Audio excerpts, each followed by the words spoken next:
Hey, what's up guys? So we're going to be casting this game between It's Just Josh here in the blue at 1301 versus Kind of Lethal here in the red at 1285. So looks like our player in the red is going to be playing those Dino Rabbits. So I haven't seen Dino Rabbits as popular anymore. Right now, Mermail and Atlanteans, they're pretty hot right now. I've been seeing a lot of duels with that, and it is an interesting deck. And I like the playstyle of it. It's pretty cool. A lot of things happen. It kind of reminds me of Plants where Econ and like just crazy things happen with Deep Sea Diva, and I love that deck.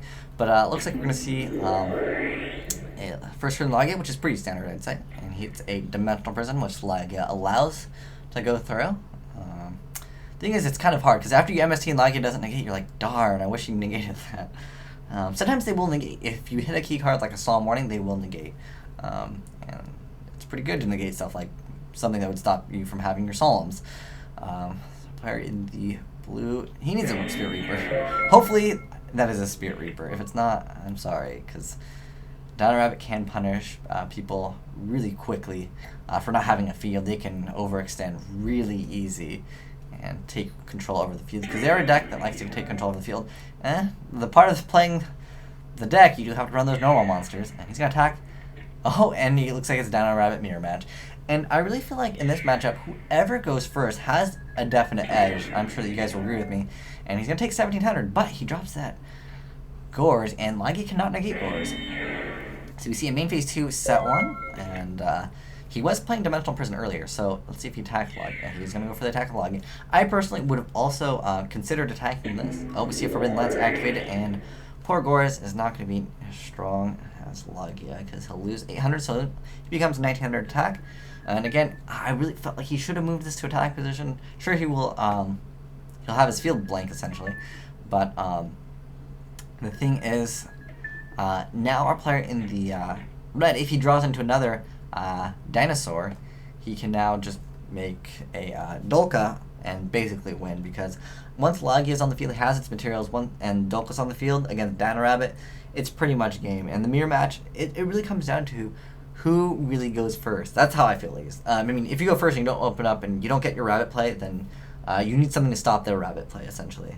Whoever basically gets out their Logia first basically has an edge, and I'm sure that you guys will agree with that. It's like Gladiator Beast mirror match. If you guys ever played Gladiator Beast mirror match, whoever goes first has such an edge. It's really hard to do anything.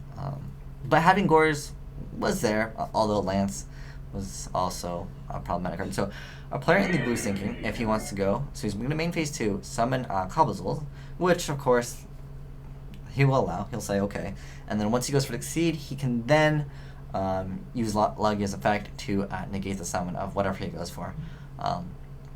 Since Logia does negate the summon, Dolka can't even activate the effect. So it's kind of unfortunate for our player in the blue. Oh, we see a Dark Hole activated, and that's kind of interesting now. And he forces him to get the negate, and he's going to have a Mind Control. I don't know if that was necessary, to be honest. Why was it necessary to get his Cobblezuls? Is a 1700 attacker? I don't know if I agree with that.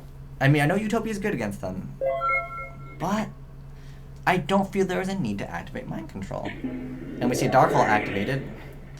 Again, that was a complete waste of Mind. I mean, actually, no, never mind. The token, I'm sorry, guys. I thought the token was level 4. Of course, that was a good point. Sorry about that, guys. I was like, why didn't you just go with the token? First of all, you can't overlay with tokens. Second of all, that token is actually level 7 because of Gores. Okay, so we see a Guaio come out of our player in the blue. So we're just going to attack. Okay, so our player in the blue is doing everything perfectly fine.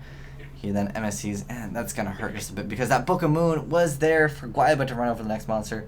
Our player in the red doesn't really need to respond immediately. This is an easy card to run over, and on top of that, our player in the red has a card advantage of 2 right now. I guess he just doesn't have the card, and that's unfortunate for a player in the red, because at any moment, you know, Dino Rabbits, it's an interesting mirror match to watch sometimes. Sometimes it's too one-sided. I feel like both players, you know, had decent stuff to do. We see a Guaiba activated, and he's just going to set 1. Perhaps to deprison. I mean, if it was Lance, of course he's going to summon it, attack, drop Lance. Hands down, no explanation on that. He's going to activate the effect, and he can actually get his opponent's Rescue Rabbit when he goes for a Levier, and that's going to be pretty big. He could technically actually do a different play. Once he goes for the rabbit, he could make Symphony Djinn, which requires two. Yeah, I think that'd be a not bad play either. Let's see if he actually does that. I don't think he has room in the extra deck because Dino Rabbits usually. Some of them like to play like Triple Lagia when they play the Guaiba build because you can just make it. I'm sure if our player had an answer, he would have answered. Let's see if he actually makes up Symphony Djinn. Because Symphony Djinn can book this card over here, direct Guaiba, and then on top of that, be able to attack, and then he can potentially get out, something else. Because he'll have Symphony Djinn, which is a pretty good card in general. Plus, he can also have his other card. But yeah, I mean, going for Lagi is a much safer play, I would say, to be honest. He's going to attack with that card, which is a good idea to attack with. And our player in the blue definitely secured advantage over that, and it's just because of that mind control. It really helped out so much. So let's see. And our player in the red realized he lost. So that was an interesting game. I really felt like our player in the red was going to win. I mean, he got out Lagia first, and it was really the mind control that saved him because... and having Dark Hole, obviously, because that forces the Lagia to automatically negate. That was a pretty interesting match. But yeah, you can see how it forces an answer immediately for Dino Rabbits, because he had to drop the Lance immediately right there. And it kind of did hurt just a bit, because then he was out of something protection, because this face down card probably is like MST or maybe Star, something obviously he couldn't use. But definitely you can see how, I guess, mind control is so good, because... I really felt like our player in the red was going to win. And he got first turn lag. Yeah, that's basically the general play. But, yeah, thanks for watching, guys. Agent Ice White Dragon, signing out.